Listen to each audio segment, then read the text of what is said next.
Welcome to Legislature This Week, brought to you by West Virginia News, the State Journal, and West Virginia Public Broadcasting. Legislature This Week is sponsored by Mon Health Systems, as well as SEVA WV and the West Virginia High Technology Consortium. In this segment, we're pleased to welcome Doug Skaff, the Democratic Minority Leader in the House of Delegates. Doug, thanks for joining us. Oh, thanks for having me. It's always exciting times up here under the dome. Absolutely. Hey, also with us is West Virginia News Governmental Affairs reporter Charles Young. Charles, go ahead. Good morning, sir. Well, let's go ahead and jump right into it. I know you've got to get to the floor. So first of all, I wanted to talk a little bit about gun bills. You know, so far this session, we've seen more than a dozen bills related to firearms. Several of them are talking specifically about arming certain professions, everyone from teachers to EMS workers. Tell me a little bit about where the Democrats stand on, the expansion of gun legislation, where you guys are pushing back. I've heard, some of the debate in the committees and on the floors where you guys are always pushing for safeguards anytime we're talking about this. So tell me, when it's such a broad spectrum, how do we handle it? Yeah, it really has been the theme this year. We kind of jumped right in with guns being the theme, and I think we actually passed a bill. It was a unanimous bill that passed yesterday to arm EMS officials or EMS employees and personnel. That was something that was unified. I think, there was a good argument that should be done. And everyone, is a defender of our First Amendment rights as well as our Second Amendment, and we want to continue to allow people the freedom to carry, but we want to do it in a responsible way. There was a bill that passed through committee on the Education Committee. We're talking about teachers, and I think that's big debate right now. We also talked about resource officers within schools who would be required, who would be allowed with proper training. So you kind of see the Democratic Party, to answer your question specifically, was kind of split on that. It's kind of torn. You're going to see some that were teachers by trade, who brought up a lot of good questions. They were concerned with the ammunition that they use and what type. Is it the ammunition that can just help for security reason, or is it ammunition that we need the deadliest type of ammunition possible? So those are some questions that were concerns, because last thing we want to do is harm our students and put our students. We want to protect them. We want to be responsible, but the last thing we want to do is just to have a gun laying around in the classroom without any precautions. Okay.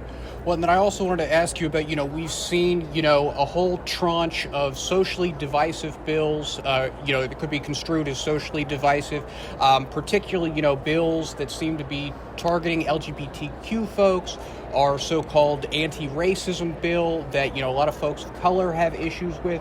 So, again, I'd like to hear about, in the minority party, there's only so much you can do. How do you let those groups know that they still have allies in the State House? I hear what Delegate Kayla Young, Delegate Walker, what they have to say when they make their impassioned floor speeches. But how do we let these groups know that we've got more than words for them in Charleston? Well, that's a great question. Here's the deal. It's not just certain groups. It's not just your traditional groups, amongst those communities.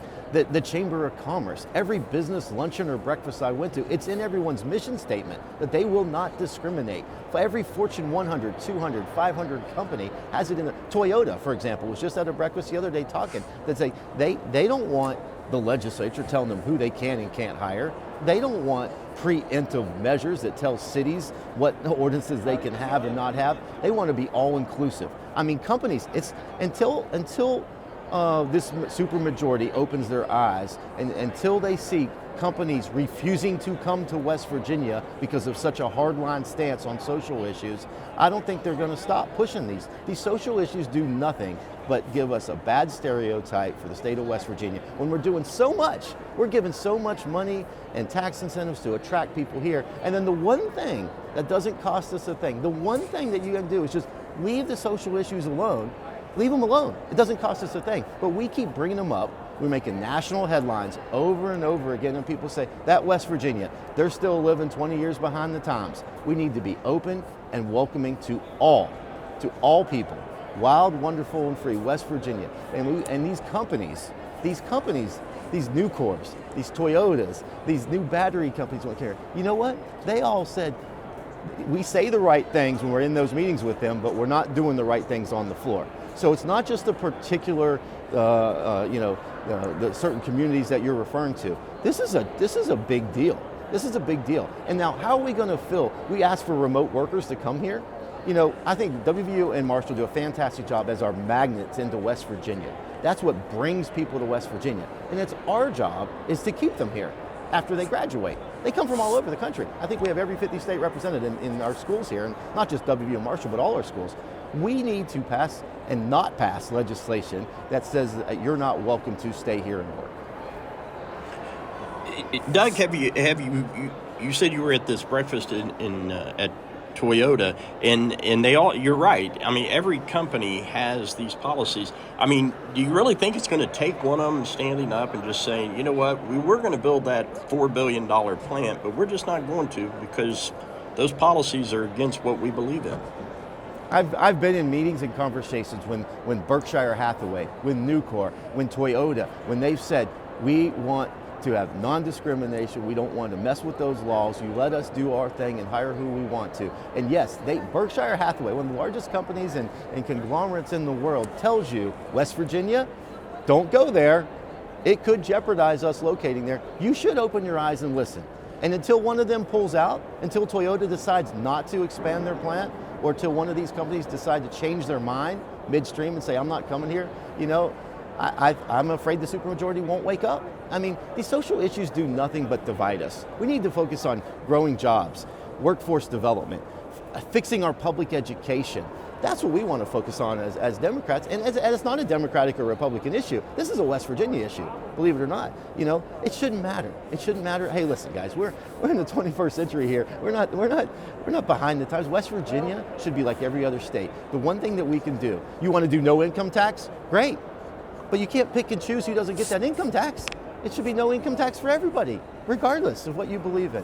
Let them come here, let them work. Remote workers for Brad Smith. It's Marshall University Day down here. He's a big proponent and President Gee of remote workers. Remote workers want to be able to live, work, and play anywhere in the country, and we're trying to attract them here in West Virginia. So why should we put something on the books that deters them from coming here? Well, you brought up the personal income tax issue. We're going to segue there. Last week when Delegate Hornbuckle was with us, he mentioned the Democratic effort to amend the tax plan to get rid of the PIT for anyone earning less than $80,000. Can we expect other Democratic-led efforts to shape and affect the plan when it comes back to the House, when the Senate gets around to doing what they're going to do? Yeah, I think the Senate, it's amazing. It would be, I wonder what we could accomplish if we had the Senate, the House, and the governor all ran by the same party. You can pass whatever you want, right? Not so fast, my friend. Like Lee Corso says, not so fast. It seems like they all have a different plan of what they want to do when it comes to income tax. We as a Democratic Party just want to give relief back to West Virginians. We want to do it in the most responsible and systematic way that affects the most amount of people. Our plan, we had an amendment that said, hey, why stop at 50%? Let's exempt the whole 100% of your income tax on the first $80,000 you make. No matter if you make $200,000, $80,000, $50,000. Zero income tax. That was the biggest bang for your buck. So now we're talking real money. We're talking if you made a household income of $80,000, that's a couple $1,000s, about $2,400 back in income tax. Under the governor's plan, it's half of that. We're talking real money back to the people of West Virginia who need it the most, that they can survive on, that they can work on, that they're paycheck to paycheck right now. Let's give the money back to the people who are the backbone of West Virginia, which makes up 3/4 of West Virginia. And let's face it, the people that really need those types of tax breaks aren't going to sit there and put it in the bank. They're going to use it to pay down bills. Right. They're going to make purchases for their kids' school, whatever the case may be. They're going to do things that are going to stoke the economy further, is your argument, correct? That's what they're going to be ones putting the money back in. And hey, I'm all about a fair. Hey, I want to give a tax break to everybody. That's not what I'm trying to say here. All West Virginians, no matter how hard you work, you work hard, you deserve a tax break. But those who are going to spend the money back in their communities to buy more groceries, to spend the money on the sales tax, because let's be honest, you can't just reduce the amount of tax you pay out of one pocket and expect to not have to pay more out of the other pocket. We don't have enough people in our state. Someone's got to offset that, right? So we're hoping that when you give money back to the people of West Virginia, that they continue to spend it in the economy and that you get the sales tax and the other. Last thing we want to do is to make you pay less out of one pocket, more out of the other pocket. And 2 years from now, we're coming back, because no one wants to talk about how do we balance this budget in 2 years from now. Hey, it's great right now. It's great next year. But in that third year, you tell me how we're not going to have a $1.8 billion shortfall without raising any other taxes. Well, nobody can tell you that.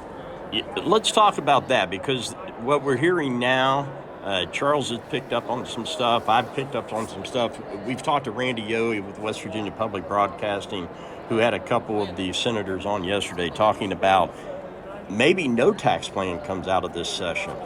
And there's also discussion about raising the income tax before the personal income tax cut. Are you hearing any of that, and where would you stand as a Democratic leader? It's just unfortunate. The people of West Virginia are suffering. They're in need. We need to give tax rate relief. We proposed halting the gas tax back during, when everything was going through the roof, and back when we had this gas crisis when prices were through the roof. We said, let's halt the gas tax. Yeah, we got, hey, that would cost the state $40 million. Hey, let's just hold it for 2 or 3 months. Other things we've done here. Oh, we got the Marshall University band, I think, playing in the background, so I hope you can hear me. But we got the thundering herd. It's thundering under the dome today, that's for sure. But the bottom line is we just got to give relief back to West Virginians. I hope you have a surplus. Here's the deal. I'm all about giving tax credits and giving money out to attract businesses and corporations here. I get it. But you know what we need to do? We need to give some of that surplus back to the people of West Virginia who paid that tax. Let's give it back to them. It would be a tragedy if we don't leave this 60-day session and do something meaningful, whether it's a car tax relief, whether it's not paying personal property tax on your cars, some sort of income tax reduction, gas tax relief, anything that helps every West Virginian. I hope we do something. It would be awful if we do not get out of here and focus on something. Well, Doug, I know you, the session's getting ready to fire up there, and we had one other question for you, but if you need to bow out now, we're good with that, or I can pitch this one at you. Well, let's go ahead. I'm sure I've got another minute. All right. So PEIA is another big issue, and it seems to get shoved aside and the can get kicked down the road. More than one healthcare official and some government officials have said PEIA is not sustainable. What's your take on that, and is there a long-term solution being discussed behind the scene? Great question. PEIA, just like public education, it must be a priority this session now. Got to quit kicking it down the road. Listen, we're not even putting more money in to just balance out inflation rate right now. So every employer, those are for our employees of the state of West Virginia, public employees, PEIA, Public Employees Insurance Agency. That's what we do. We provide a benefit for them. So you have to do, I think it's encompassing of 3 or 4 things. I think we need to look at, how much that we pay in to provide this benefit to our state employees. We need to look at the people who are receiving the benefits of this. Are we giving them a mix? Is it time to look at adjusting the rates a little bit? Do we look at their spouses? Do we look at their children? Do we look at the coverage plans? Everything needs to be on the table, because I tell you what we can't do. Keep doing what we're doing, because guess what's going to happen? More and more hospitals are going to say that reimbursement rate is just unacceptable. We can't provide service at 50%. We just can't take it anymore. So you're going to see more and more hospitals refuse to take PEIA if we don't do something. Now, I do think the state does have an obligation to pony up X amount every year to help. But what we're doing is we're just playing catch up. We're playing catch up. There's no revenue stream going in to keep PEIA afloat. We're playing catch up each year. We're depleting this so-called rainy day fund for PEIA. We drain it, then we go back, fill that bucket back up. We drain it, fill it back up. Well, that's a terrible business model. I said what we need to do is we need to come up with a revenue stream, or change the system, change the model, change the plan, change the structure, change what people are paying in. Everything needs to be on the table. Everything needs to be on the table to provide for these employees who usually take less of a pay to be a public employee. So we owe it to them to do something to still provide them the benefits they deserve, but it's also not fair to the hospitals who aren't receiving reimbursement. Excellent, Doug. We really appreciate you joining us, folks. Doug Skaff, the minority leader in the West Virginia House of Delegates. This is Legislature This Week, and we'll be right back after this message. Your heart is in the best hands. MonHealth Heart and Vascular is the highest ranked cardiovascular program in the state of West Virginia by the American College of Cardiology. Choose MonHealth. Feel the difference. Welcome to Legislature This Week, brought to you by West Virginia News, the State Journal, and West Virginia Public Broadcasting. Legislature This Week is sponsored by Mon Health Systems, as well as SEVA WV and the West Virginia High Technology Consortium. We're pleased to welcome West Virginia Secretary of State Mac Warner to the show. Mac, thanks for joining us. Oh, it's great to be with you. Thanks for having me on. Well, Mac, I tell you what, we've had many conversations during your term there as Secretary of State, and one of the things that I've always appreciated is your directness. And recently, you wrote an op-ed that it took offense and kind of explained your side in an argument with another local newspaper that questioned your intention to, quote, fight D.C. wokeism if you're elected governor. Could you define what that means and why you view it as something that needs to be fought?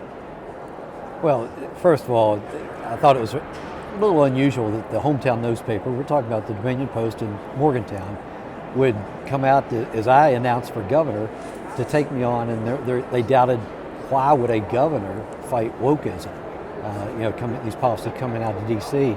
And in today's world, I mean, the things that just capture the attention of people, from critical race theory or whatever in public schools. You saw Governor Youngkin next door in Virginia take that on. You see the immigration crisis and the flow of drugs across the southern border. So you have Governor Abbott in Texas taking that on, Governor DeSantis taking that on. To boys playing in girls' sports. You see that. The governor in Oklahoma took that on, and out in South Dakota. These are issues that people are a little bit tired of these things being pushed on us. Quite a bit of it is silliness, but some of it is dangerous. When you get into the transgender and trying to have people change sexes at early ages, as young as 10 or even 6, and that being allowed or pushed in schools, we don't have to wait for that to happen.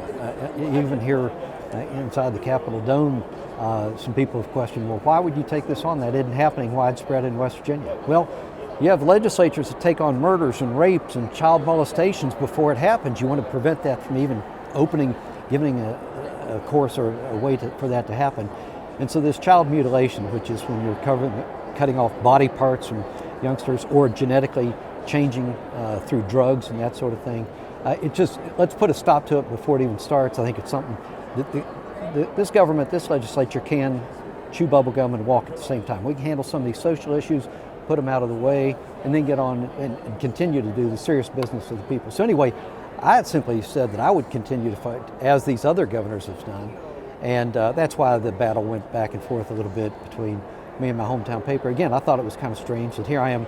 I've raised my 4 children in public schools and private schools in Morgantown, and for the paper to take me on, I found a little bit disingenuous, but anyway, people can make their own decisions. If they think that's a waste of government time, that's fine. I think it's important business for the government to get out of the way so we can get on with the state's business. Well, Mac, we appreciate that response. And also joining us today, Mac, is another fellow you're familiar with, our governmental affairs reporter, Charles Young. And I know Charles has a couple of questions in regards to your current duties as Secretary of State. Charles, go ahead. Good morning, sir. Yeah, I wanted to ask a little bit about the mobile voting program and where that stands now towards creating a wider system. I know it was used a little bit in 2020. I know that we signed some legislation related to that. Where do we stand as to making a wider mobile voting system accessible for everybody? Is that something in the cards for the future? Well, Charles, I'm really glad you asked about that, because this is one of those areas where West Virginia has led and continues to lead the nation in this, and this stems from my military background and my 4 children's military backgrounds, where we've all had trouble voting, and it just stands to reason if we have people, and West Virginia has this huge proportion of our people that serve in the federal the military, so I know they've had trouble voting as well. So this was an effort to allow people wherever they're stationed, whatever hotspots around the world, or up in space. My brother's roommate from West Point, Shane Kimbrough, was commander of SpaceX. If they have an election while he's up on the space station, how is he supposed to vote if it's not using a mobile device? Or our submariners underneath the polar ice caps, that sort of thing. The Postal Service doesn't deliver to those places. So that was the impetus behind the idea of getting the ability to vote with a mobile device. We did that in the 2018 election, and it was so successful that voters with certain disabilities said, why can't we vote that way? And this is, again, not going mainstream with it, but it's allowing those people to vote who otherwise would be disenfranchised from the system. They couldn't vote a secret ballot, or they had trouble getting to the polls. So we did that in 2020 with the approval of the state legislature. And again, both of those pilot programs worked so well Then in 2022, the state legislature allowed us to do it for first responders. So think about this. The state law requires that you ask for an absentee ballot 6 days or more prior to an election. Well, if you get called out closer to 6 days, and that happened with a hurricane down in Mississippi, and we sent people, first responders from West Virginia, to Mississippi days before the primary election in 2020, and so that's why we took it to the legislature, and again, they passed the ability for us to expand the mobile voting to those. So these are distinct segments of society. We are not trying to push this mainstream. We're still improving the technology with end-to-end verification so that the vote that you cast on your mobile device is the exact same ballot that's received at the clerk's end, and we can verify that. Now, again, West Virginia led the nation with those technological advances, and that has been done now in the last several elections. And in fact, it's interesting you had mentioned that. Just this morning, I signed paperwork to send to the Election Assistance Commission, Washington, D.C., asking them to help us set national standards for electronic voting. So just as you would have, elections are now a critical infrastructure, just like our nuclear power plants and water and transportation and Wall Street. These are sectors in the American economy that are critical infrastructure. Well, elections have that same hierarchy now on the same level. Well, those other parts of American infrastructure have standards, and the National Institute of Science and Technology, the National Science Foundation, the Election Assistance Commission, they write these standards for voting equipment and for these other sectors of society. It's now not just happening, but it's required by state law that we offer this electronic ballot return via these mobile devices.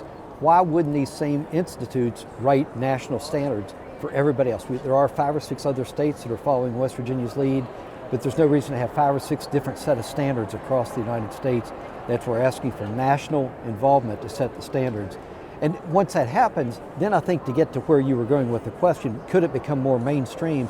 Well, that's up to the legislatures, both here in West Virginia and across the nation, to make those determinations whether they want to offer that to their citizens. But let's prove the technology first, and that's what we're doing here in West Virginia. And I appreciate you asking that question.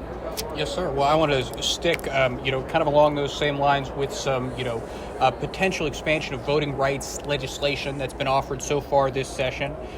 So the Democrats have offered a bill that would allow same-day registration at the polls, and then there have been a couple of bills. I think there is a Senate and a House version of it about restoring felons' right to vote unconditionally. Could you kind of weigh in on both of those? Do you think those are good ideas, bad ideas? They bring up any concerns for you as the state's chief election officer? Well, I work very closely with the 55 county clerks, and none of the county clerks have said that they want this same-day registration. It's just not. It adds extra burdens to an already overworked, underpaid election staff in their offices. Think about that. If you have a same-day registration, now you have to verify that those votes that come in on that election day are by actual citizens, that they live where they say they are, they voted in the right precinct, they have voted the right ballots, and so on. That delays the tabulation and the certification of the election process. We all want election results on election night, and that's why right now you cut off voter registration 21 days prior, and that gives those offices a chance to verify the validity of those registrations. People are where they live, where they say they are. You get them in the right precincts, you get them the right ballots, and so forth. So I listen to my county clerks in that regard. Obviously, if the state legislature thought that was a good idea, it's my job not to make the laws, but to execute the laws that they pass. So I'm not opposed to it. Well, in a way I am, because I agree with the clerks. I don't think you should try to register and then vote on the same day. The other question you asked was about felons. And once a person who has been charged and convicted and sentenced to a penalty, once they have served their time and gone through the parole system and so forth, or probation, once they finish that, absolutely, they should have their right to vote returned. But trying to do that ahead of time, or having somebody who is, say, been convicted of child molestation and in jail voting, no, I'm against that. So just to clarify, you're against felons that are currently in jail voting, but you're okay with them having their voting rights restored after they've served their sentence? Correct. That's the current state of affairs, and I agree with. I think our legislature has done a great job of balancing access and security. Whenever you provide access to a poll, as long as there's a security component to it to balance those, that's why West Virginia hasn't had the problems that Arizona, Pennsylvania, Georgia, and other states have had. People who tried to change the law while an election was going on or going contrary to what the state law says, that's when you get in trouble. We haven't done that, and that's why I think we have such a high confidence by the electorate in the voting system. As I was listening to Charles's question and your response about the same-day registration, it just came to me, and I don't know why it didn't come to me sooner, because I know that bill's been introduced, I think, every year probably for the past 5 to 10 years. I know a former delegate here from Harrison County, I think may have been the first one to introduce it, and that's been at least 10 years ago. So is there a way to reduce the time period? Because, I mean, the same-day registration is kind of a talking point of the Democratic Party, I think, and I understand the security concerns, I also understand the need to get more people involved in the process. So can we make it a 7-day registration, deadline before the election, or a 2-week deadline before the election? Does it have to be 21 days? We can do whatever the legislature decides. It's something that, again, I would refer you to your local county clerk and see what they have to say about it. I'm not in a position of trying to argue against the county clerks and say we need to reduce it. You get into the same argument with how many days of early voting should there be and when should the early voting start and stop. All these questions are a balance between that access and security, and I think we've hit it pretty good. In the 2020 election, we had 802,000 people out of 1.1 million people vote. That's a pretty good turnout. I don't think anyone's being denied access to voting. And I want to remind folks that I was mentored somewhat by Bill Gardner, the Secretary of State in New Hampshire, who happened to be a Democrat. But he was there for 45 years. That's a long time, and we all know the role New Hampshire plays in presidential politics. And he said, Mac, it's not our job as election officials to get out the vote.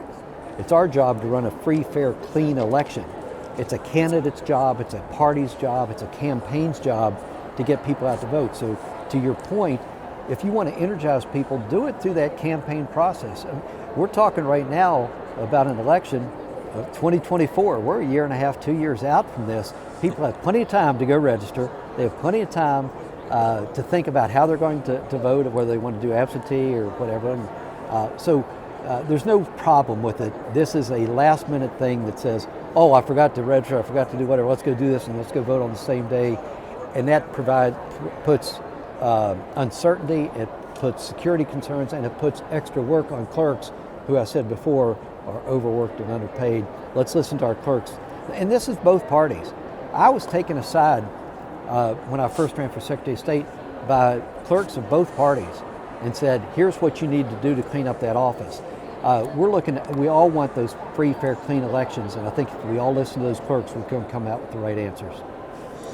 Well, we appreciate that, and good insight there from Secretary of State Gardner, you mentioned from New Hampshire. Mac, we alluded to it at the beginning with the first question. You've made clear that you plan on fulfilling your obligations as Secretary of State, but in 2024, you're running to be the governor of West Virginia. Tell us a little bit about that thought process and what you hope to accomplish. Well, one thing that the Army taught you to do is chop the wood in front of you. Tackle the task that's been given to you. Yes, you can have thoughts about things outside your range, but I was an artillery officer first. My job was to put steel on target, put rounds down range, and that included mathematics, it included weather, modifications, the rotation of the earth. I mean, a lot of factors go into putting a piece of steel, 1,800 meters downrange on a target. Well, then I went to law school and I became a JAG, and I first worked as a prosecutor, then I worked as a defense counsel. And each one of those has a different mindset, a different skill, technique to it, and so on. And in each one of those jobs, the idea was to focus on that task immediately in front of you. So here as Secretary of State, the people of West Virginia, I was fortunate enough to be elected by the people of West Virginia to give me the job of running free, fair, clean elections. And I started by going to the experts, those county clerks, and they described cleaning up voter rolls as the primary thing that caused them concern. When you have these bloated rolls, one is that opportunity for fraud or other nefarious activities to occur. But two, it just bloated the rolls. So if you went into a precinct and there were a lot of names on there of people who had died or moved and so forth, it just took extra time for them to get through the poll books to get you your ballot and so on. So I focused on cleaning up voter rolls. Since I've been in office, we've taken off, with the clerks, over 365,000 names from a database of about 1.1 million. That's about 1 in 4. Now, at the same time, we've added live voters, over 295,000 live voters, so the total numbers haven't changed, but the people of West Virginia have now a much greater confidence in those voter registration lists. And we'll talk later on maybe about some of the legislation that addresses some of these things that add confidence to the whole election process. And so that's where I've stayed focused on the Secretary of State's job. But I've been at that now for over 6 years. And the skill set that I gathered from being in the military, going to the world's #1 leadership institution, the United States Military Academy at West Point, my whole career has been around team building, getting the people together to tackle a specific job. I've deployed to Panama, Haiti, Bosnia, Afghanistan. I've been in major hotspots around the world, and I watched how generals who ran those organizations got their intelligence, put it together into operations plans, then executed it through logistics. The military it's the most powerful organization in the world, and it's perhaps one of the largest bureaucratic systems, but they have a system down. They have the G1 or the S1 deals with personnel, the 2 shop handles intelligence, 3 handles operations, 4 handles logistics. And so a general isn't expected to know everything there is to know about air power, sea power, artillery, infantry, engineers, EOD.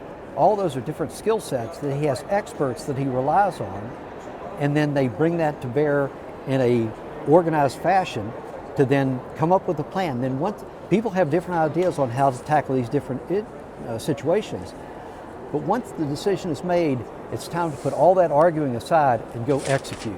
I think our state government could use more of that sort of planning, organization, and working with each other, thinking in a team building scenario rather than a governor fighting with a legislature, the House fighting with the Senate, so forth. We can actually do a lot of that planning ahead of time, do the proper staffing, come up with alternatives, make the plan based on expertise, just like I talked about expertise in the county clerk's offices, expertise in DHHR, in commerce, in all the different organizations within the state government. And I think we can do a better job of streamlining or making a more efficient state government. So that's why, it's a long answer to your question, but that's why I think I bring a skill set, battle-tested skill set of experienced leadership to the governor's office, and that's why I'm excited about making this run for governor. Well, it is a couple years out, and we can get into more details the next time around. Mac, we're going to have to move to a message here shortly, but we do want to thank you for joining us and invite you back. We'll schedule some time with you here in the future. And Charles, any other follow-up real quick? Or No, I just want to say thank you for your time, sir. I appreciate it. Sure, all Charles. right. Good Mac, to be with y'all. Mac, thank you very much. Legislature This Week is out. We'll be right back.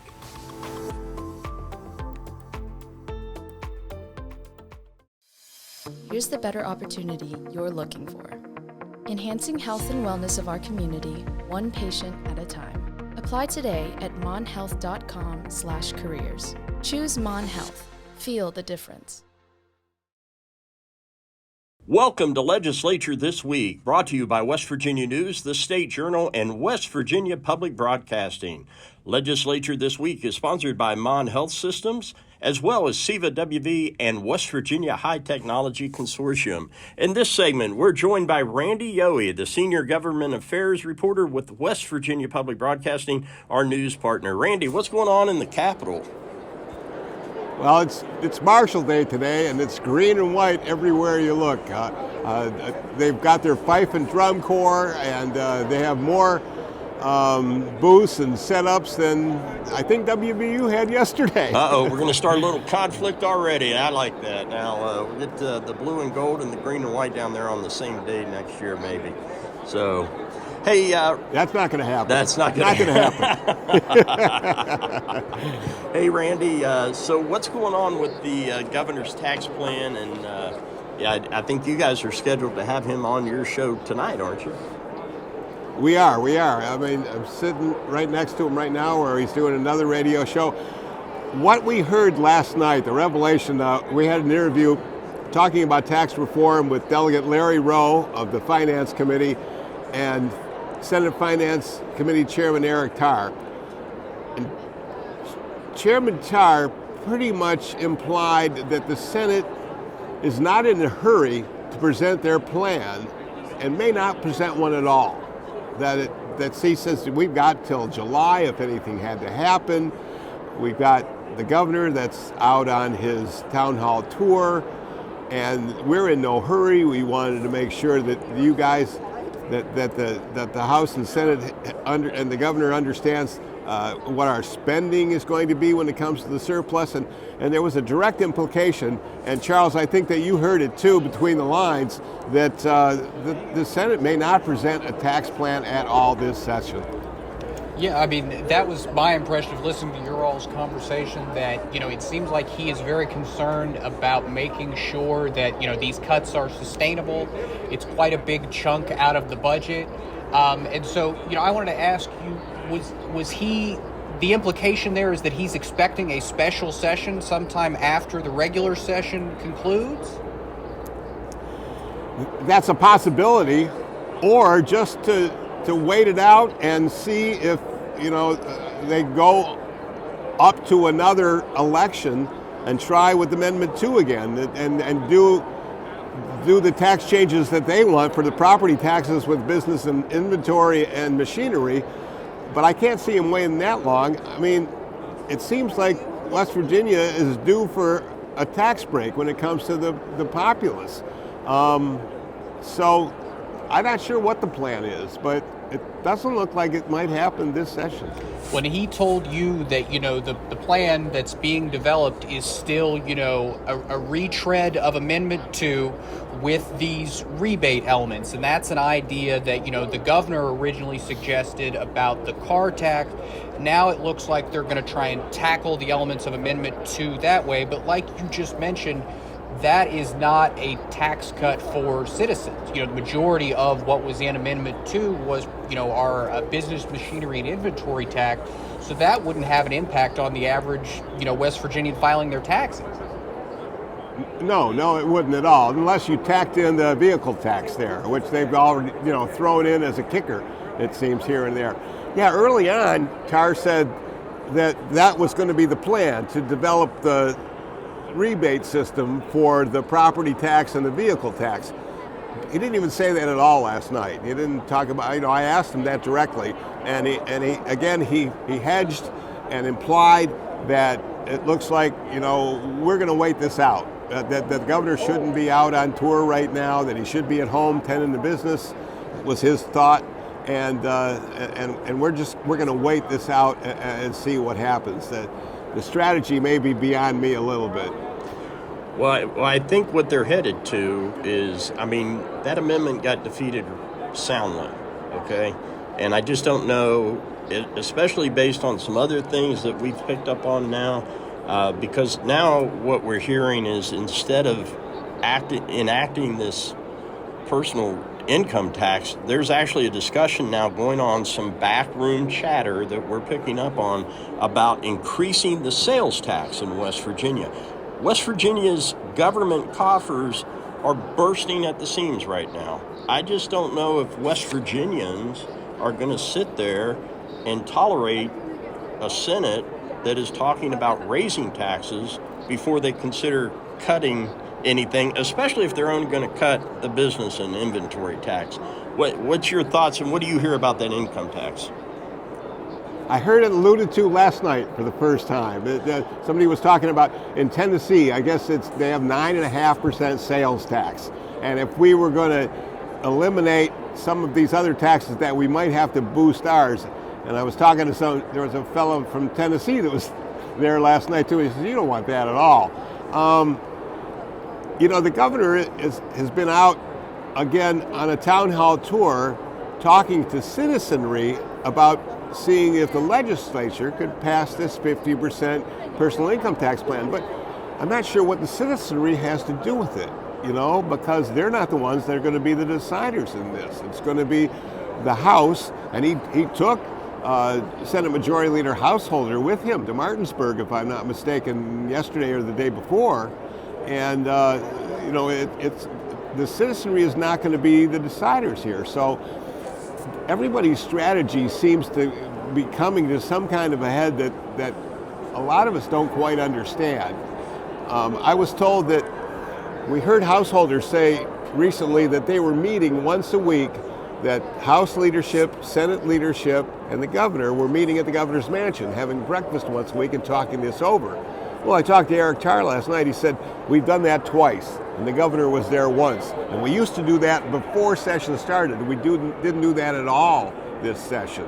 So, because if everybody's not on the same sheet of music, if the House and the Senate and the executive don't all decide that they want a similar tax reform, then it's probably not going to happen. So the lines of communication, and that President Blair is still upset by being called corrupt and the swamp, and he hasn't got over that in months and months, and I asked him one time, I said, are we ever going to be able to bury the hatchet? And he said to me, who are you going to bury it in? So, if that's the attitude right now, then I'm not sure what kind of communication is going on between these three parties.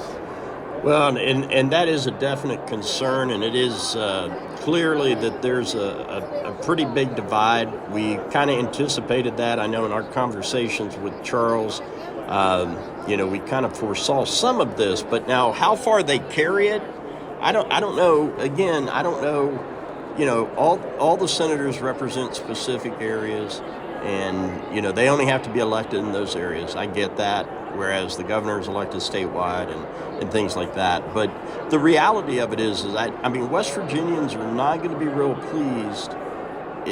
I don't think, if the Senate tries to shove Amendment 2 back into play without the income tax deal.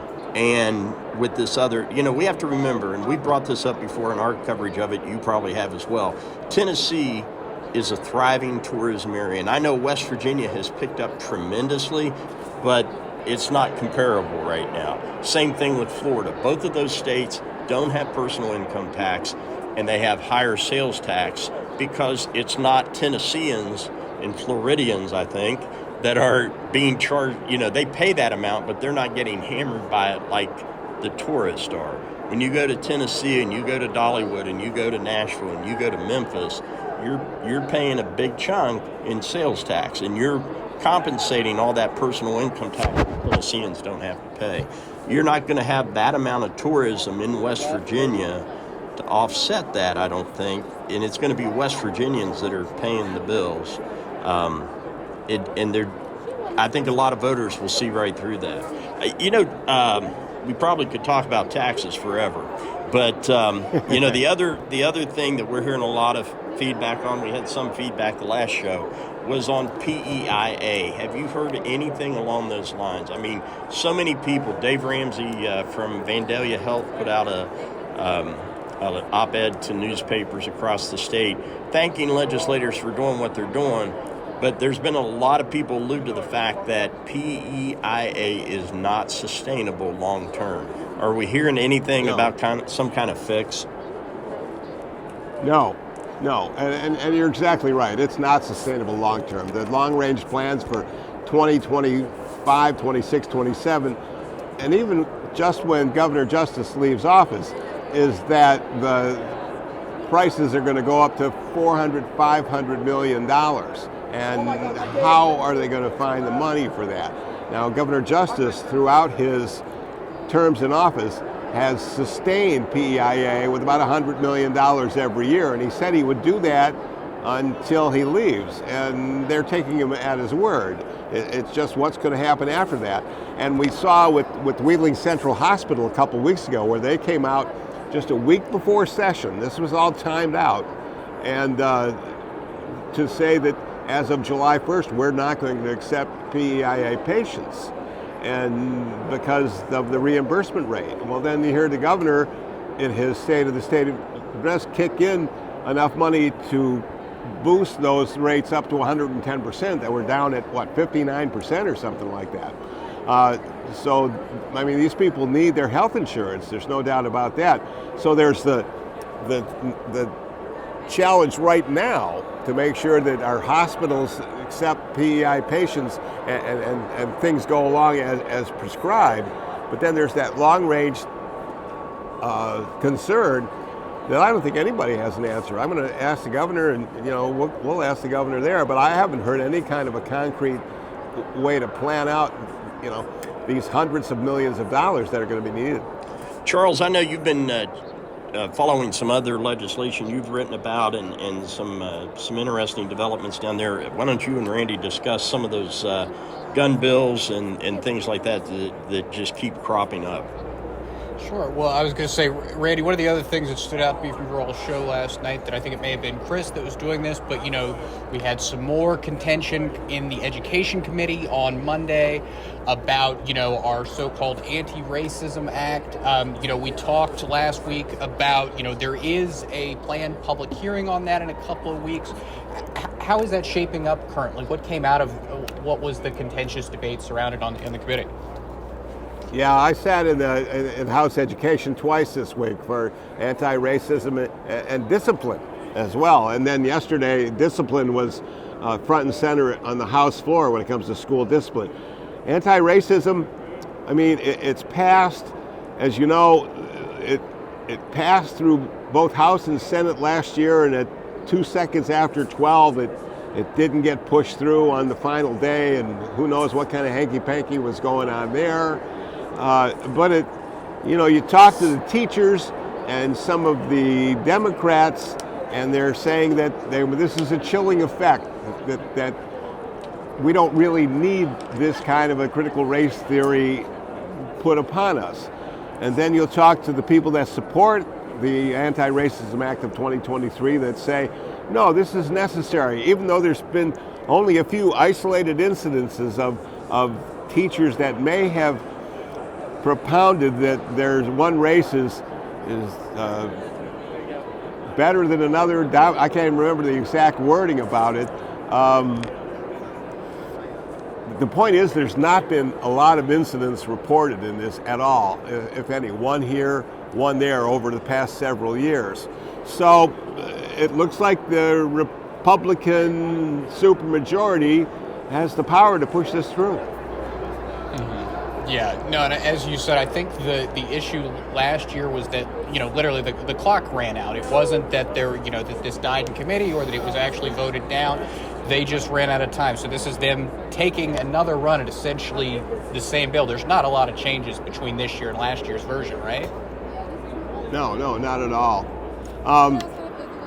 And then moving on a little bit, to school discipline. We talked, that was a heavy debate in the House yesterday because West Virginia has from what I hear from the teachers union, the education union, that discipline is a crisis stage in our schools. So they're trying to get together that teachers have the power to remove a disruptive student from the classroom. If it happens more than 3 times, he gets placed elsewhere.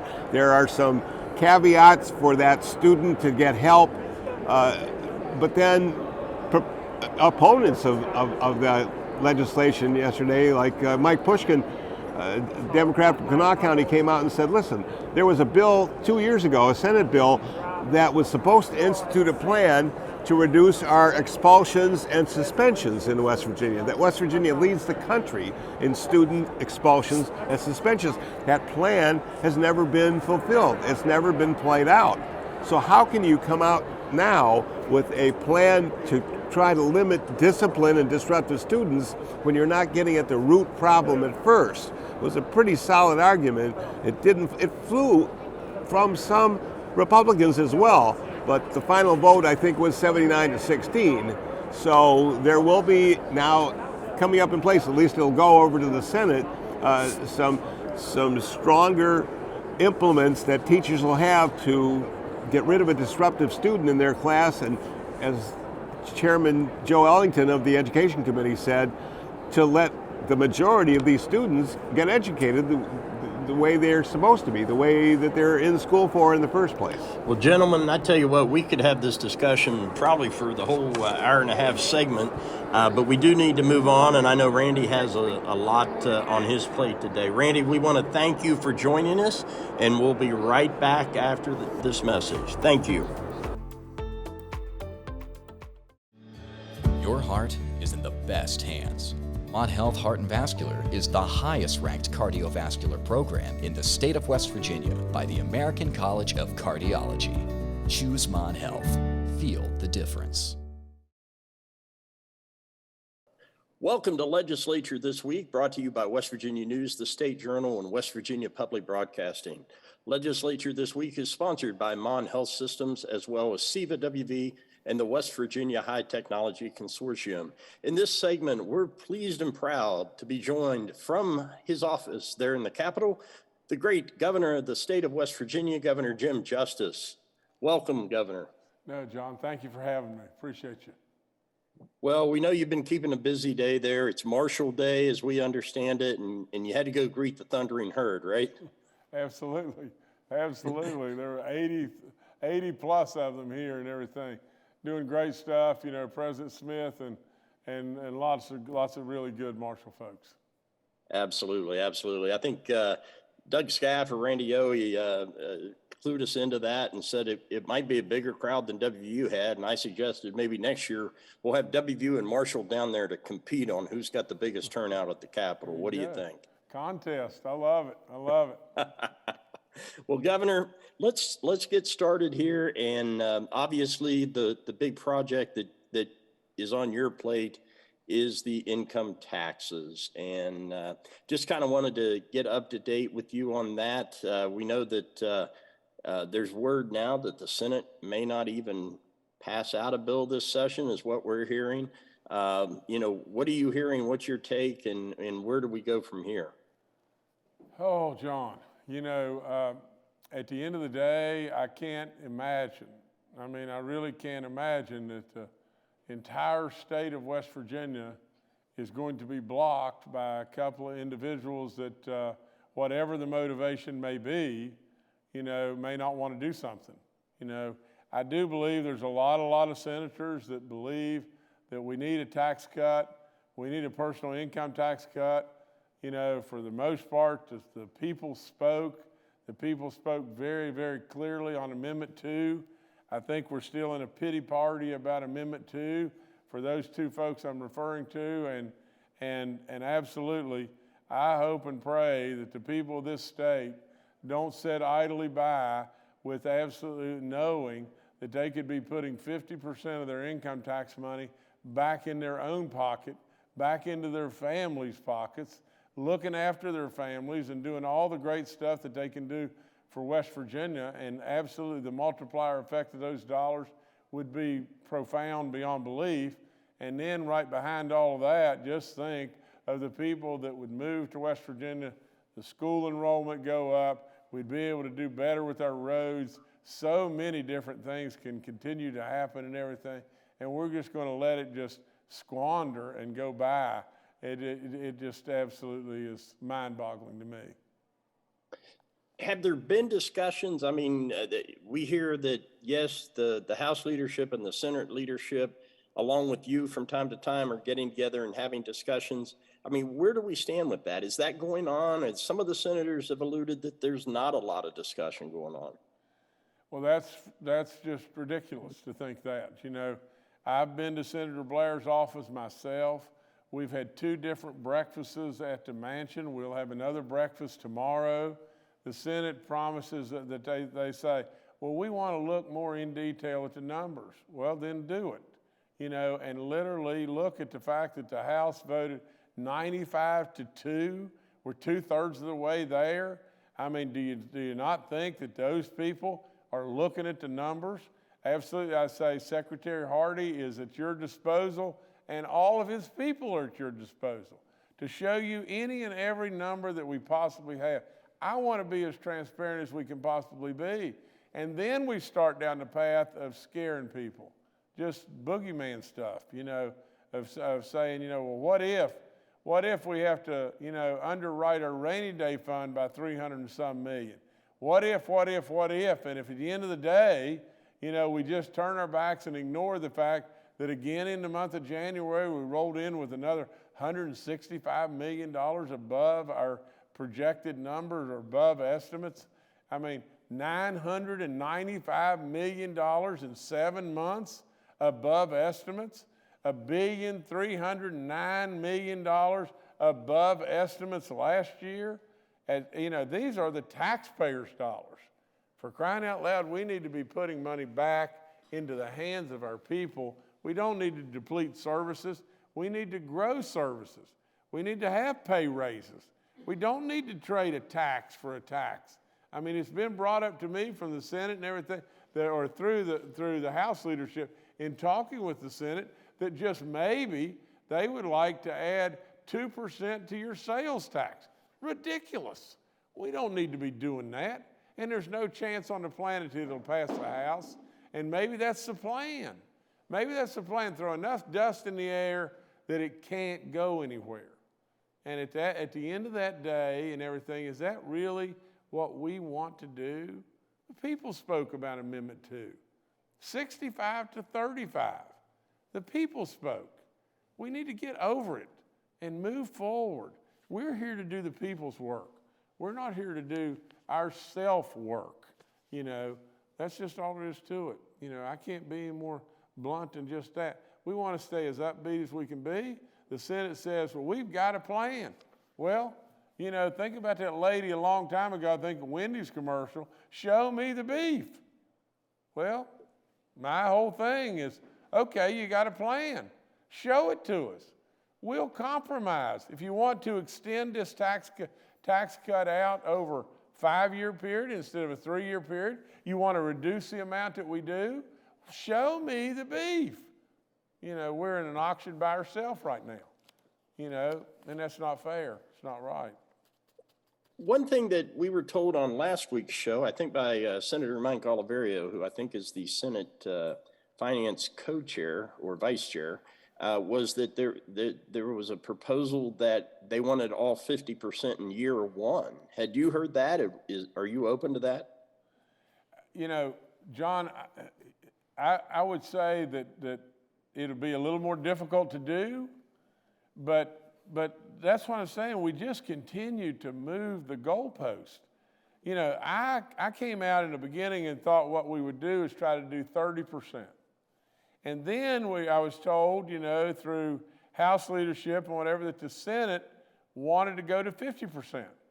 And in order to be able to do that, we had to go back, run all kinds of numbers and everything, and find a way to absolutely satisfy what the Senate's needs were.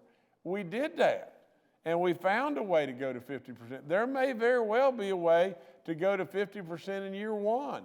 That may very well be possible.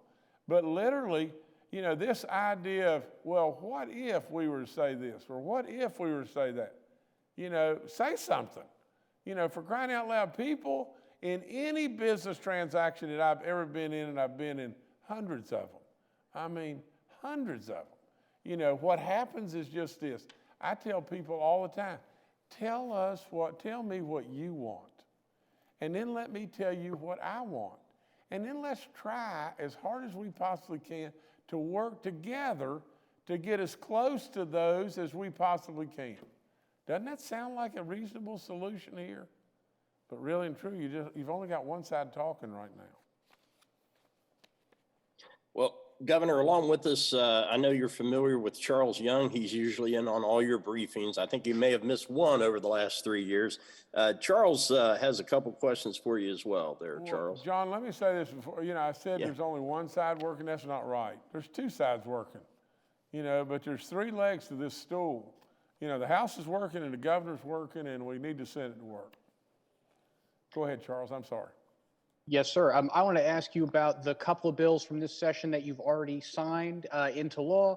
These are the D&R bills that would allow them to lease some public lands. Could you talk a little bit about why that was the step we needed to take to lay the groundwork for our hydrogen hub project? Well, Charles, there's lots and lots going on. I mean, that's all there is to it. And the DNR absolutely, has properties all across this great state, tens and tens and tens of thousands of acres. And they come to me with their wisdom and guidance and said, if we could do this and this with this, it may be able to propagate things just like what we're talking about, the possibility of a nitrogen hub. And so with all that, I gladly sign and everything, because it will only give us more abilities to expedite and do things and still protect all of our great resources of this state. And I understand that the Hydrogen Working Group recently submitted their application, and we got cosigns from several surrounding states. Is that correct? Yes, that's right. That's right, Charles. And this is baby steps, but you've got to have the baby steps before you can walk and run. And right now we're still in the baby step category, but we're moving. We're moving.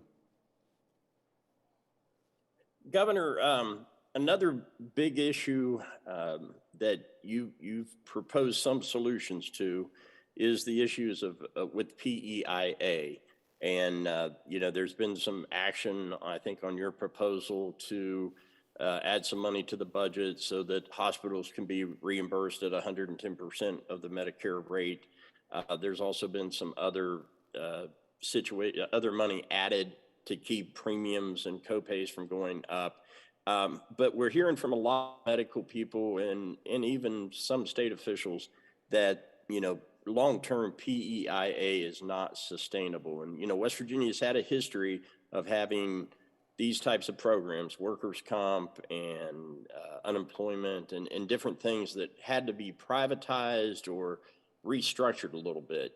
Is there anything in your purview right now that you plan on doing to get PEIA on more solid footing?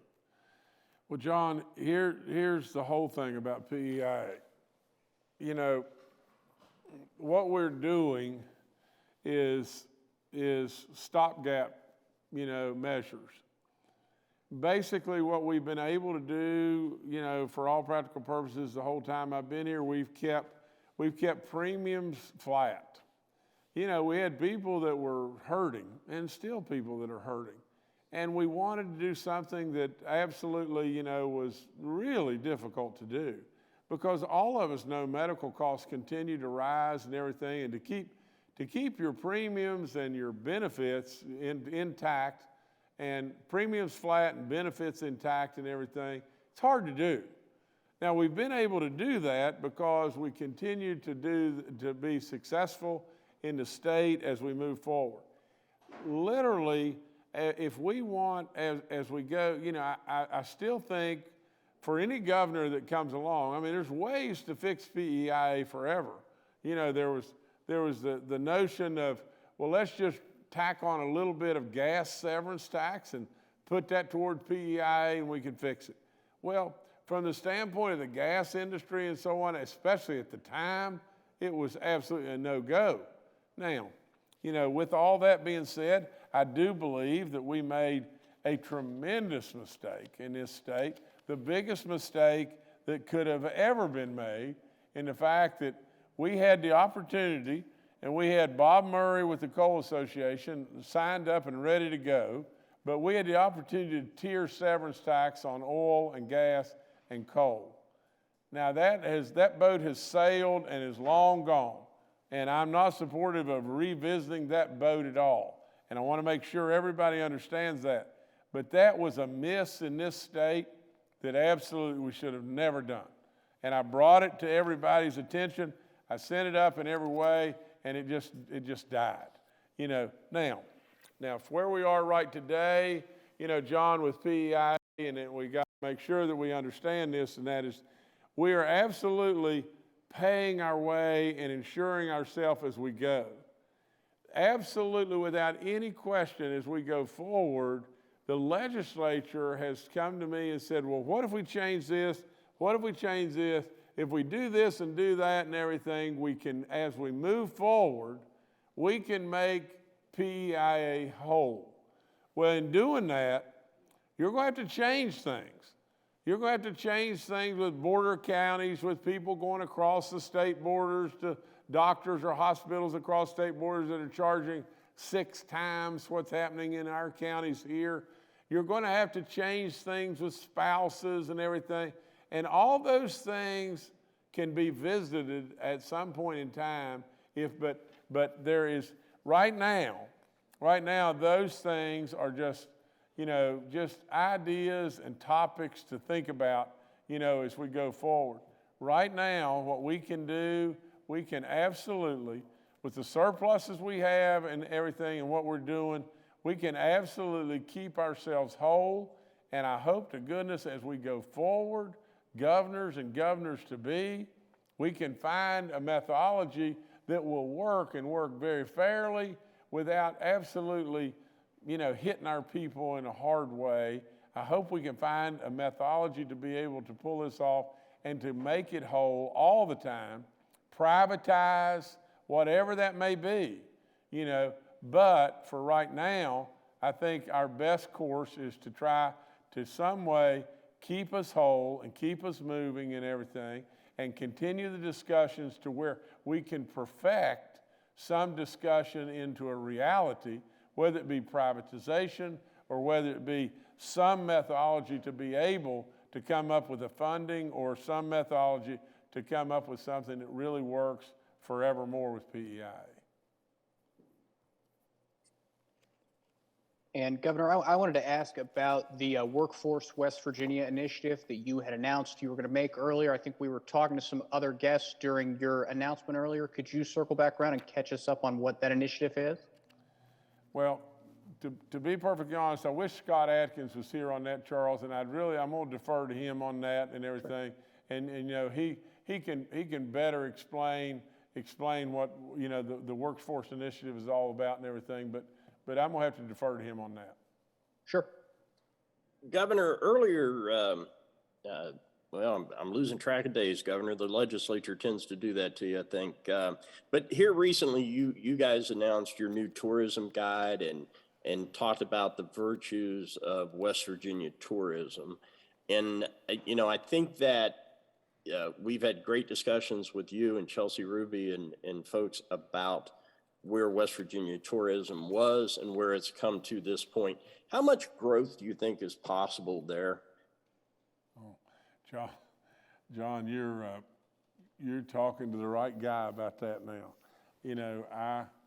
I really believe, and John, you'd probably be astounded with what my thought is in regard to tourism and growth. You see, we had been regressing year after year after year in the state as far as visitors, as far as tourism dollars, and on and on and on. And all of a sudden, we put some emphasis on it, and we put some money in it. And then we graduated to be able to put some money and upgrade our state parks. And now, last year alone, we had $5 billion that was spent in West Virginia at tourism venues by visitors all across our state. It's amazing, totally amazing. And we're growing. And not only are we growing, we're the star of the game show and travel guides all across the world. Now, from that, you may say, well, okay, we've done as good as we can do, and we're really doing good, and we're going to maintain that. And I would say to you, that's hogwash. I really believe, John, that we have gotten to the point where we have picked up the parsley around the sides of the plate. There's so much more. It is unbelievable what tourism could absolutely do in the state of West Virginia. Whether it be a national park or whether it be a 5% or a 50% reduction in your state income tax, and more people coming and looking at West Virginia or changing our image, or all the different things that we've done, our roads and everything under the sun. Tourism is just honestly on the springboard right now, and absolutely the sky is the limit beyond belief. There could never be a state more positioned for unbelievable tourism growth. Look at all these incredible seasons. Look at how close population is to us. It just goes on and on and on. of the possibilities. So John, we're just absolutely, right now all we've done is baby dog has walked up and put her toe in the pool and everything, and she likes what the pool felt like and everything, but literally we could awaken to a fact, maybe a decade, maybe, whatever years ahead of us, to where this is a baby dog cannonball deal. I mean, they're absolutely, I think the parsley is great, but the meat and potatoes are still right in front of us. Charles, do you have another question for the governor? Yeah, I was going to say, I think the last question that we wanted to ask, Governor, and this is something you've alluded to many times in your public remarks, in your State of the State, are you getting any closer to making a decision about what you're going to do in 2024? And if so, are you starting to develop a congressional platform? Well, I'm not starting to develop a congressional platform at all. Charles, I'm surely getting closer, and from the standpoint of I'm not one to just drag this along and tease people, and that's just not my makeup. Charles, I'll come to an absolute rock solid decision within 30 days from today, and I think my decision will hinge totally on just this, and that's all there is to it. Is I do believe this nation and the way we're going with the Biden administration today is, I don't mean to disrespect our president. I would never do that, but I think the policies that are driven by the super far left and everything are crazy land stuff. We continue to embarrass ourselves, whether it be Afghanistan or whatever it may be. I'm one that says we should embrace all the alternative energies, and without any doubt. But we can't forget who brung us to the dance, and to think we can do without fossil fuels in this country today is frivolous. It's crazy. That's all there is to it. To look at what's going on at our southern border, and to look at what's going on with inflation and energy practices across this country, we have lost our way. And if we don't watch out, we could awaken to the fact that I'll never forget the Soviet Union. The Soviet Union under President Carter was controlling the world. They had invaded Afghanistan. There we sat. Just think about it. We had boycotted the Olympics. We had a Russian grain embargo going on, 100 hostages in Iran, interest rates through the roof, inflation through the roof. We had, deregulated oil and gas, given away the Panama Canal. Absolutely, we were absolutely reeling, and our allies were scared to death. And within like 6 years of that, all of a sudden, President Reagan is standing in front of the Berlin Wall and saying, Gorbachev, tear down this wall. Now, the Soviet Union collapsed, didn't it? The most powerful of the powerful are the powerful. And it can happen to us, Charles. So from that standpoint and that standpoint alone, there's nothing about Washington that impresses me. I really believe this ridiculous throwing rocks at one another just to one up you're a Republican or a Democrat, whatever it may be, is ridiculous. That's all there is to it. I think first and foremost we're Americans, but I am a patriot. I really am. And I do love our country. And absolutely, if I can help, I'm going to try to help. But it's a decision that will be made very soon. Governor, along that same line, Bloomberg did some reporting on this and said that it is very unlikely that the Democratic Party can retain the Senate seat in West Virginia, especially if Joe Manchin decides not to run. Does his decision impact your decision at all? No, it really doesn't. It really doesn't. My decision is only impacted by patriotism and nothing else. At the end of the day, if you run for the Senate race and you'd happen to lose the Senate race, well, so what? At the end of the day, you feel like you've done what you think is right. I do not think that Joe Manchin can beat me. I don't think that anybody can beat me if that's what I decide to do. But But with all that being said, I would say that Joe Manchin would be a very formidable candidate, and I truly believe this with all in me. You know, if we honestly think that if Joe Manchin decides to run, that Alex Mooney can beat Joe Manchin, you've lost your mind. Joe Manchin is a professional politician, and he's got a lot of charisma, and he's got a network, and he is going to be very formidable no matter who runs against him. Yeah, that's all there is to it. Well, Governor, that 30 days, we'll know what your decision is on that. But in the meantime, these next 2 years almost is going to be the last 2 years that you serve as governor for this second term. What do you hope to accomplish? What do you hope that lasting legacy of the Justice Administration is? Well, John, first and foremost, I hope we stop this silliness. I mean, this stuff, you know, of just, you know, hitting at each other and everything else is just ridiculous. That's all there is to it. And, you know, I promise you this, that as long as the good Lord gives me breath, the things you'll get from me are, first of all, I don't want anything. I don't want anything from me. From the standpoint of the people of West Virginia or the legislature or whatever doing something for me, you know, really and true, you can't do anything for me, except the people of West Virginia honor me beyond belief, you know, in that they've entrusted me to be their governor.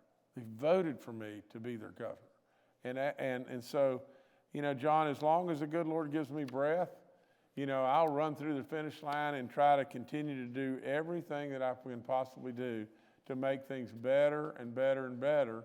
And I say for Toby and Edith, but for the voters, the average everyday voters that are out there, that get up every single day and get their dinner buckets and go to work or take care of their homes and their families, absolutely do everything they can possibly do to maybe have enough money to be able to put a kid through school, all the different things that they do every day. For crying out loud, they are so good, it's off the chart. And I love them beyond belief. And I'd do anything on the planet I can do to help. And so I'm going to run through the finish line, run for Senate or not run for Senate or whatever it may be. I'm going to be doing everything I can possibly do to help the people of this great state. They're the best, John, they're the very best. You know, they're faith-based, they're good people, they're low crime, they're loving people, they're an appreciative people.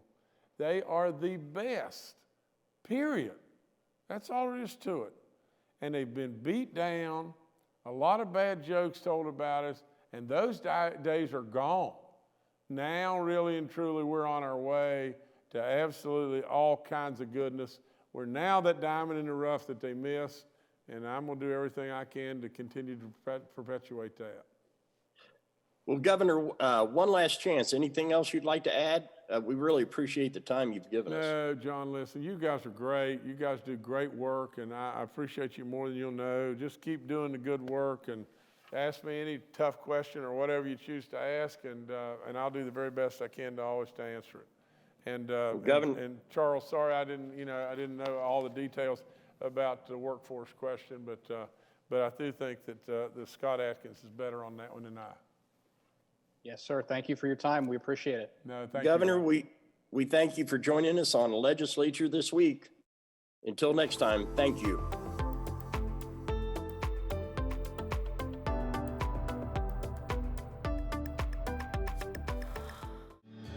Your heart is in the best hands. Mont Health Heart and Vascular is the highest ranked cardiovascular program in the state of West Virginia by the American College of Cardiology. Choose Mont Health. Feel the difference.